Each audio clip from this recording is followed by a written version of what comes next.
जाता है तो टेंशन लेने की जरूरत नहीं है। ठीक है, चलिए। तो स्क्रीन विजिबल है सबको? यस। Yes, sir. ओके, ठीक।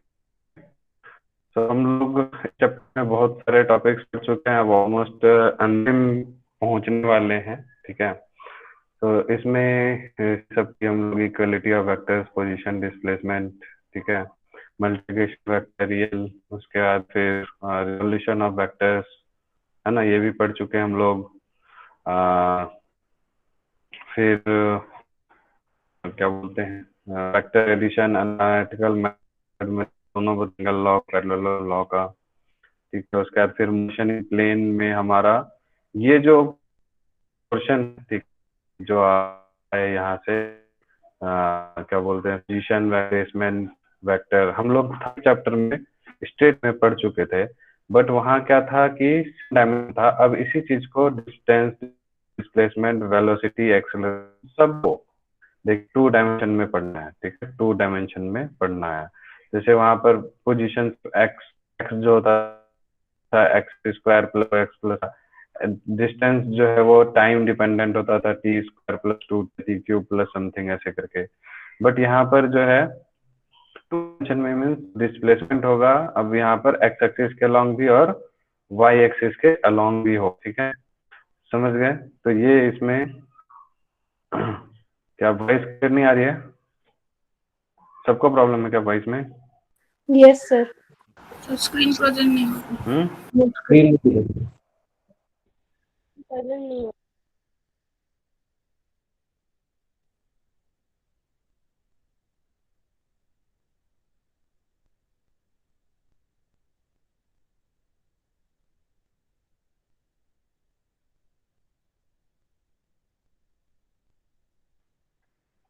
अभी आ रही है वॉइस कि अभी भी दिक्कत है? अब आ रही है। आ रही है, ठीक है। Yes, sir. और स्क्रीन विजिबल है? स्क्रीन विजिबल है? Yes, sir. यस, ठीक है। चलिए, तो उसके बाद फिर ये हमारा जो है position vector, displacement vector, velocity, ठीक है, और एक्सीलरेशन आएगा। ठीक, ये सब अब हम लोग 2 डायमेंशन में पढ़ना है। ठीक है, ऑलरेडी हम लोग को कॉन्सेप्ट मालूम है, बट सिर्फ आपको ये दिखा देते हैं कि 2 डायमेंशन में कैसे होगा। फिर इक्वेशन ऑफ मोशन जैसे वहां होता था, है ना, 3 equation of motion constant acceleration के लिए, तो यहाँ पर कैसे होगा, v=v0 + at।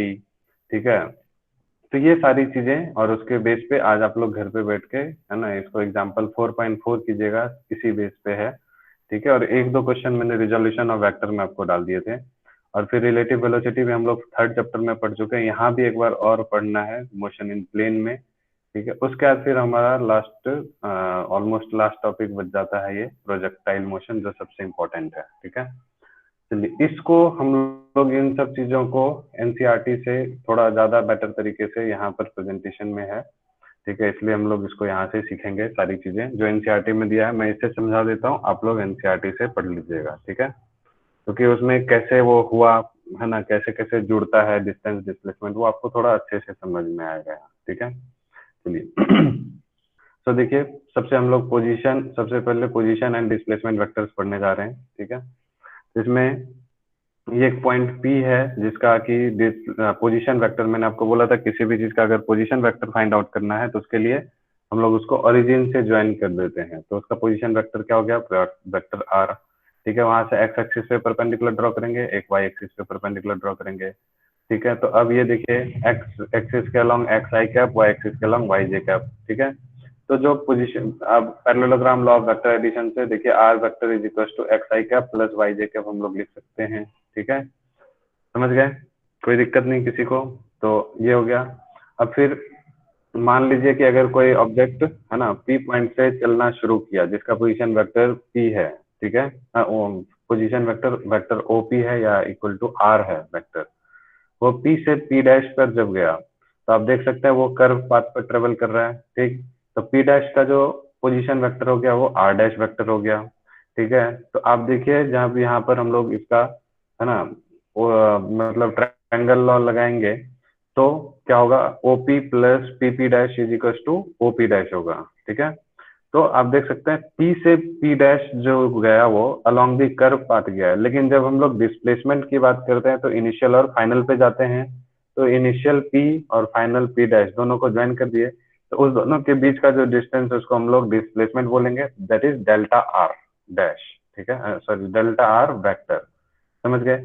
अब ये डेल्टा आर वेक्टर हम लोग निकालेंगे कैसे, तो जो P का वो है क्या बोलते हैं उसको, कोऑर्डिनेट, वो x, y मान लेते हैं और P डैश का x डैश, y डैश मान लेते हैं। तो अब देखिए आप यहाँ से परपेंडिकुलर दोनों पॉइंट से परपेंडिकुलर x और y एक्सिस पे ड्रॉ किया, तो P से P डैश जाने में x कोऑर्डिनेट उसका कितना चेंज हुआ, डेल्टा x, ठीक है, और y वाला देखिए डेल्टा y। समझ आ रहा है सबको, कोई दिक्कत। अब फिर जो अब P से P डैश पे के बीच में है ना, जो हम लोग हर जगह पर क्या बोलते हैं, किसी एक पॉइंट पर अगर हम लोग टेंजेंट ड्रॉ कर देते हैं तो वो जो है टेंजेंट जो है, tangent gives the direction of average velocity, ठीक है।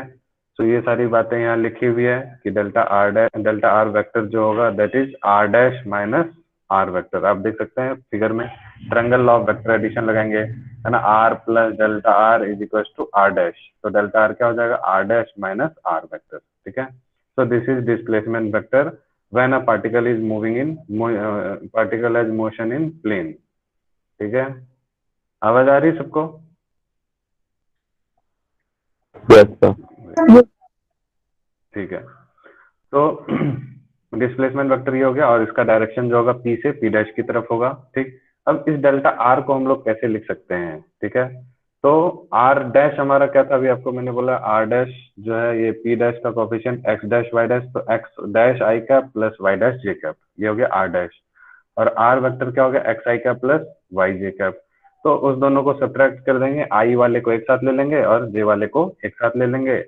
तो आई हमारा जो होगा, है ना, आई वाला जो कोफिशिएंट है वो डेल्टा एक्स, वो कैसे होगा, x dash minus x, x dash में से एक्स को माइनस कर देंगे और जो डेल्टा वाई है वाई डैश माइनस वाई हो जाएगा, ठीक है। So delta r equal to हम लोग लिखेंगे डेल्टा एक्स आई कैप प्लस डेल्टा वाई जे कैप, इस तरह से आता है, ठीक है।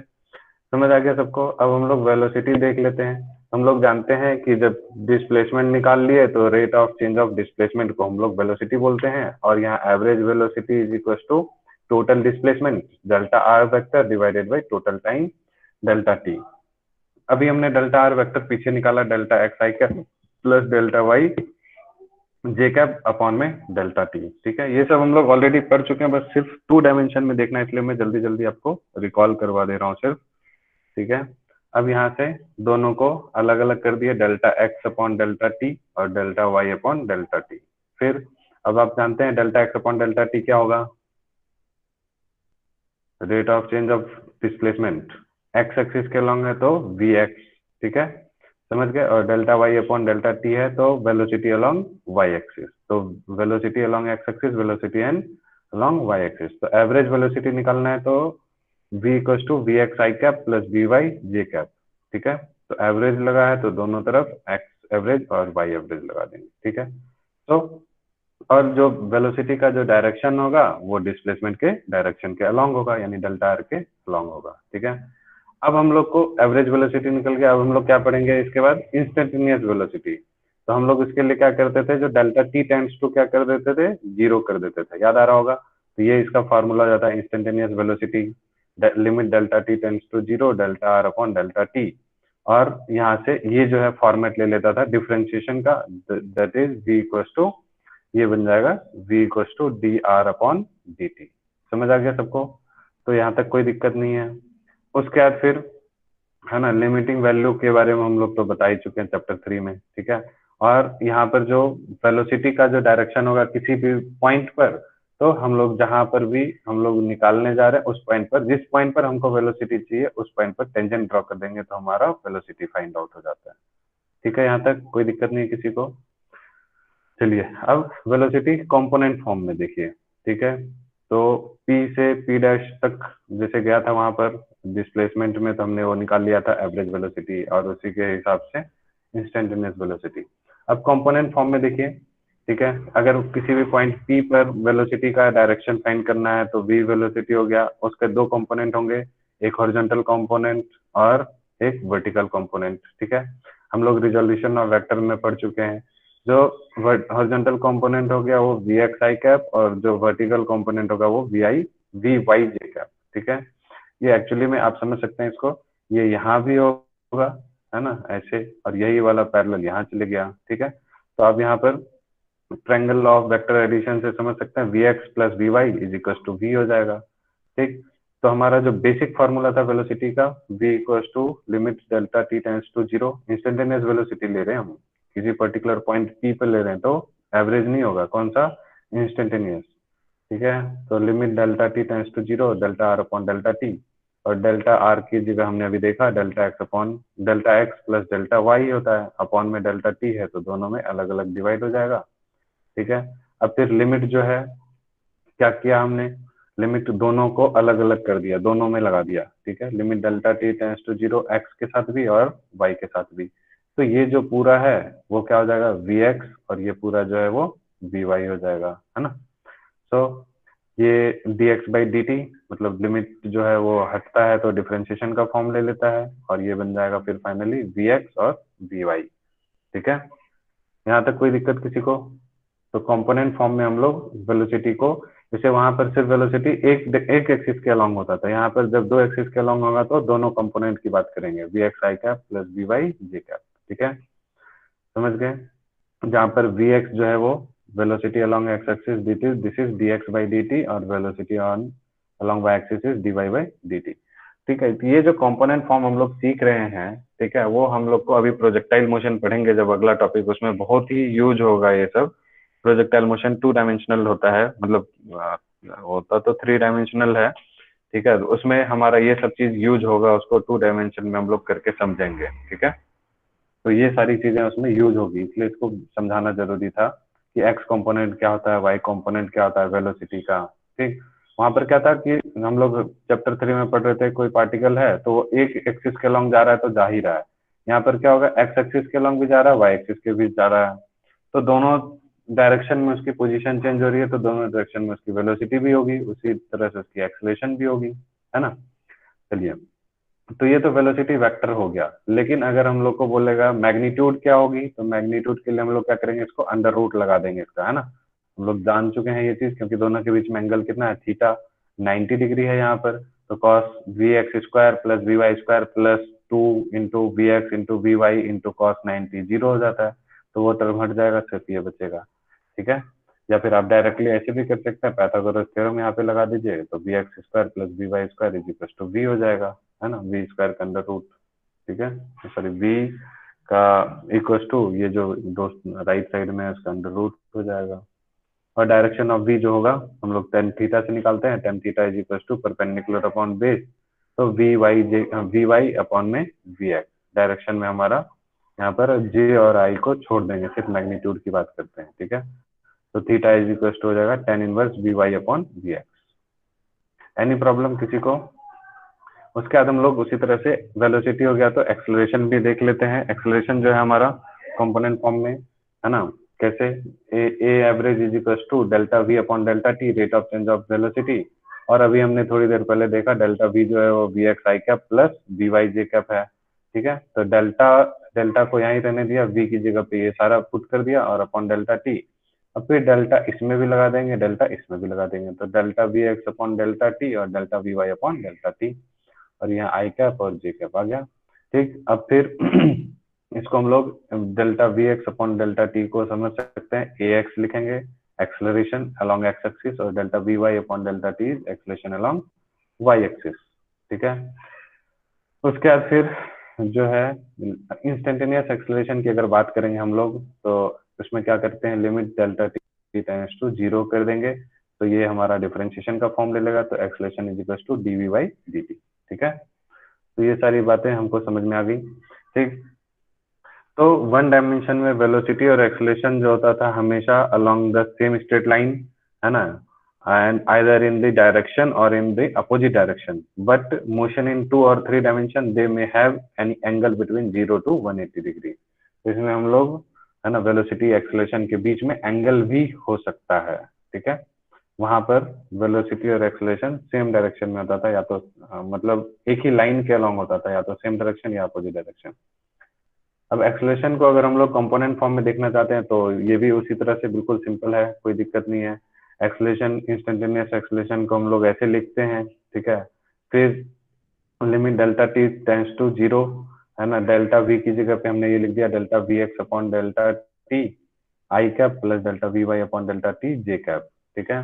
फिर इसको हमने इसके साथ जब कंबाइन वो कर दिया, यानी लिमिट को हमने दोनों में वो कर दिया, ऐड कर दिया, तो limit this plus limit this, और यहाँ से ये बन जाएगा, लिमिट हटेगा और डिफरेंशिएशन का फॉर्म लेगा एक्स, और ये भी हटेगा डिफरेंशिएशन का फॉर्म लेगा, ठीक है। So it becomes a equal to this is a x and this is a y, a x I cap plus a y J cap, ठीक है। समझ गए। यहाँ पर आपको ये ध्यान देना है, ये थोड़ा सा हो सकता है आपके लिए नया हो, जो एक्सेलरेशन है this is d v upon d t, लेकिन अब ये वेलोसिटी खुद जो है वो this is equals to d x upon d t, यानी differentiation of d x by d t, तो इसलिए इसको लिखा है d two x upon d t square, ठीक है। ये इसको हम लोग बोलते हैं सेकेंड ऑर्डर डेरिवेटिव, यानी डिस्प्लेसमेंट को अगर आप 2 बार डिफरेंशिएट करेंगे तब जाके एक्सेलरेशन होगा। तो जैसे एक्स एक्सिस के अलॉन्ग है उसी तरह से वाई एक्सिस के अलॉन्ग भी होगा, ठीक है। तो एक्सेलरेशन को एक बार मतलब अगर वेलोसिटी को एक बार डिफरेंशिएट करेंगे तो एक्सेलरेशन आएगा, लेकिन डिस्प्लेसमेंट को अगर 2 बार डिफरेंशिएट करेंगे तो एक्सेलरेशन आएगा, ठीक है। और इसमें एक्सेलरेशन का जो मैग्नीट्यूड हो जाएगा आप समझ सकते हैं, ए x square plus a Y square का अंडर रूट, ठीक है। ये सब जो अभी हम करा रहे हैं इन सब के बेस पे आपको एनसीईआरटी के बैक एक्सरसाइज में भी क्वेश्चन हैं दिए हुए, ठीक है। और इसी कॉन्सेप्ट का एग्जैक्टली यूज करके बैक एक्सरसाइज में 3-4 क्वेश्चन दिए हुए हैं जो बच्चों को नहीं आता है समझने जल्दी, ठीक है। सो ये सब कॉन्सेप्ट इसलिए कराना जरूरी था, आपको मालूम था सारे टर्म, बट कंपोनेंट फॉर्म में कैसे होगा वो आपको दिखा दिए। अब इसका डायरेक्शन की बात करेंगे तो हम लोग टेन थीटा लगाएंगे, tan theta again perpendicular upon base, तो a y upon a x, ठीक है। और theta equals to tan inverse a y upon a x हो गया, ठीक है। कोई प्रॉब्लम यहाँ तक किसी को तो बोलिए। अब हम लोग इसमें जो इक्वेशंस ऑफ मोशन होता था, ठीक है, तो यहाँ पर जैसे एक्सेलरेशन है ना, final velocity minus initial velocity, initial velocity को एनसीईआरटी ना 11th क्लास में यू नहीं लिख के वी नॉट लिखता है, तो कोई दिक्कत नहीं होनी चाहिए आपको, v minus v not upon में टी, तो जब इसको सॉल्व करेंगे तो v equal to v not plus a t हो जाएगा। तो यहाँ पर अब ये तो हमारा इक्वेशन ऑफ मोशन था, simply motion in one dimension. हाँ बोलिए, किसी को कुछ दिक्कत है, कुछ पूछना है किसी को? ठीक है, नहीं पूछना है तो इन टर्म्स ऑफ कंपोनेंट्स अगर हम लोग कंपोनेंट की बात करें, ये तो वेलोसिटी हो गया, लेकिन अगर पूछेगा कि क्योंकि ये जो मोशन हो रहा है 2 डायमेंशन में हो रहा है तो वेलोसिटी ये तो आपको फाइनली दिया रिजल्टेंट वेलोसिटी, बट क्या होगा, एक्स एक्सिस के अलॉन्ग भी होगा और वाई एक्सिस के अलॉन्ग भी होगा।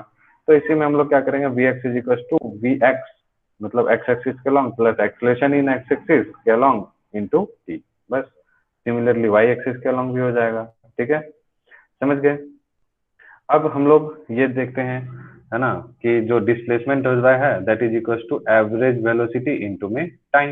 हम लोग पढ़ चुके हैं displacement is equal to average velocity into में टाइम, और एवरेज वेलोसिटी क्या होता है, initial velocity plus final velocity upon 2।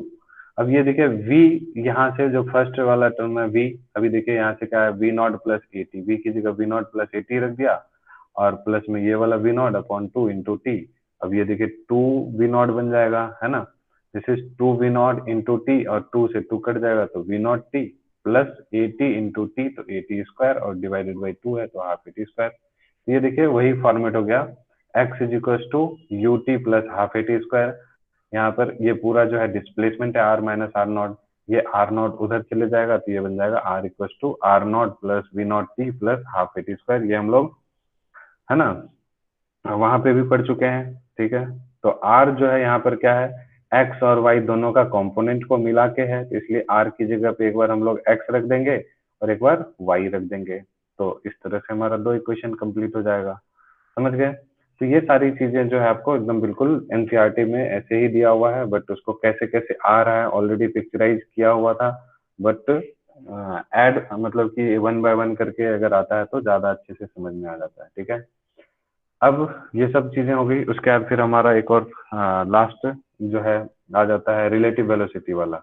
तो रिलेटिव वेलोसिटी अगर हम लोग को वहां पर हम लोग क्या था, एक ही था, मतलब एक ही डायरेक्शन में था, या तो अलोंग दी सेम एक्सिस होगा, मतलब या तो दोनों सेम डायरेक्शन में जाएंगे या अपोजिट डायरेक्शन में जाएंगे, यही था पढ़ते थे।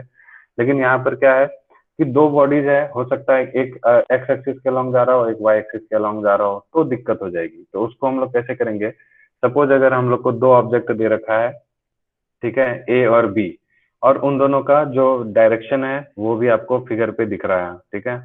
अब इसका जो डायरेक्शन है, इसको जब हम लोग क्या करेंगे, इन दोनों को जब ऐड करना की कोशिश करेंगे, तो उसमें कैसे होगा कि जो आप देख सकते हैं वीवी जो है अपोजिट डायरेक्शन में है, तो इसलिए हम लोग क्या करते हैं, इस सिचुएशन में वीवी को अपोजिट ले लेते हैं, ठीक है। मतलब उसका जो वीवी वेक्टर नेगेटिव में जा रहा है, उसको हम लोग क्या करेंगे, उल्टा ले लेंगे, ठीक है। तो माइनस वीवी देख रहे हैं, समझ में आ रही बात, वीवी देख रहे हैं ऐसे था, उसको क्या किए, उल्टा कर दिए, ठीक है। अब फिर उसको हम लोग क्या करेंगे, सुपर इम्पोज कर देंगे किस पे, उठा के, देख रहे हैं पैरेलली उठा के उसको कहाँ रख दिए, वी ए के हेड पे। अब फिर हम लोग ये एडिशन का triangle law of vector addition से ऐड हो सकता है, तो बस अब हम लोग इसको क्या करेंगे, ज्वाइन कर देंगे, तो ये हमारा v a minus v b vector बन गया, ठीक है। लेकिन अगर मैथमेटिकली इसको लिखना चाहेंगे तो क्या होगा, वी ए प्लस, क्योंकि दो वेक्टर कभी भी सब्ट्रैक्ट नहीं होते हैं, हो क्या रहा है, ऐड हो रहा है, तो एक वी ए वैक्टर प्लस दूसरा वेक्टर है माइनस वी बी वैक्टर, दोनों ऐड हुए, तो फाइनली बन गया v a minus v b, ठीक है। समझ आ रहा है सबको इतना, तो कोई दिक्कत है। तो रिलेटिव वेलोसिटी का कॉन्सेप्ट में, तो v a b is equal to velocity of a with respect to b अगर निकालना है, ठीक है, तो वो हो जाएगा v a minus v b, हम लोग ये ऑलरेडी पढ़ चुके थे उसमें, ठीक है। अब मैग्नीट्यूड एंड डायरेक्शन की अगर बात करते हैं, तो वी ए वैक्टर था, उसको हमने, और वी बी वैक्टर था, तो वी बी वैक्टर को अपोजिट किए और रिवर्स करके फिर उसको पैरेलल उठा के वी, अब दोनों को इनिशियल वेक्टर्स बना दिए, क्योंकि हम लोग डायरेक्शन फाइंड कर रहे हैं तो पैरेललोग्राम लॉ का यूज करेंगे, ठीक है। तो ए वेक्टर इस तरह से गया। हाँ, अब दोनों के बीच का एंगल को आप लोग ध्यान से देखिए, एक बार मैं रिपीट कर रहा हूँ इसको, ठीक है, देखिएगा ध्यान से। अभी इनिशियल सिचुएशन ये है, ठीक है। अब दोनों के बीच का एंगल को फाइंड करना आप लोग को थोड़ा डिफिकल्ट हो सकता है, ठीक है। तो उसके लिए हम लोग क्या करते हैं, बस ये खत्म कर दूंगा अभी, ठीक है। ये वीवी था और ये वी ए था, और दूसरा वाला है माइनस वीवी जिसको हम लोग उठा के ले गए, ठीक है। अब दोनों के बीच का एंगल फाइंड करने के लिए हम लोग क्या करते हैं, देखिएगा, ठीक है। ए वेक्टर वी ए वेक्टर को यहाँ लेके गए वीवी पे, ठीक। अब देखिए दोनों को इनिशियल वेक्टर हो गए, तो इस दोनों के बीच का अगर एंगल थीटा है, तो ये एंगल अगर थीटा है, तो यहाँ पर जो है इस जगह पर ये दोनों के बीच का एंगल कौन सा है, कितना हो जाएगा, इसको हम लोग, है ना, कौन सा एंगल बोलते हैं, को इंटीरियर एंगल, क्योंकि आप देखिए, है ना, ये एंगल यहाँ पर जो होगा वो थीटा हो रहा है ए और बी के बीच, तो ये अगर थीटा है तो ये कितना हो जाएगा, 180 माइनस थीटा, ठीक है। समझ गए। अब पैरेललोग्राम लॉ से आप देख सकते हैं यहाँ पर दोनों के बीच का, है ना, रिजल्टेंट हो गया वी ए और वी बी का रिजल्टेंट, और ये मान लेते हैं एंगल कितना बना रहा है, अल्फा बना रहा है।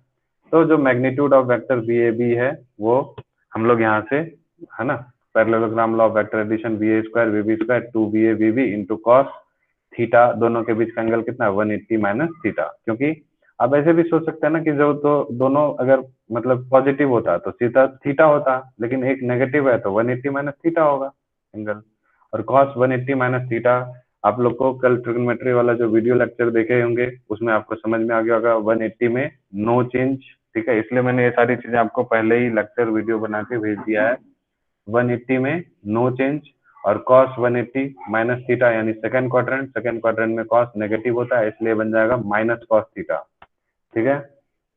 So v a square plus v b square minus 2 v a into v b into cos theta, क्योंकि cos 180 minus theta is minus cos theta, ठीक है। समझ में आ गया आप सबको। और direction of v a b क्या हो जाएगा, b sign theta upon a plus b cos theta होता था, तो कॉस कितना है 180 माइनस थीटा, फिर कॉस 180 माइनस थीटा, ये बजाएगा माइनस कॉस थीटा, तो इसलिए b sign theta divided by a minus b cos theta बन जाएगा, ठीक है। समझ गए। तो ये था हमारा, जब स्ट्रेट लाइन में था तो इतना बनता था, ठीक है। अगर सेम डायरेक्शन में होता था तो माइनस होता था, अपोजिट डायरेक्शन में प्लस होता था, ठीक है। तो इसके बाद ये टॉपिक हमारा फिनिश हो गया, ठीक है। अब हम लोग नेक्स्ट क्लास में आगे देखेंगे। आज आप लोग को बाकी क्या करना है, टेस्ट दे देना है, ठीक है, क्लियर। तो आप लोग अब जा सकते हैं, लेफ्ट हो सकते हैं, ठीक है।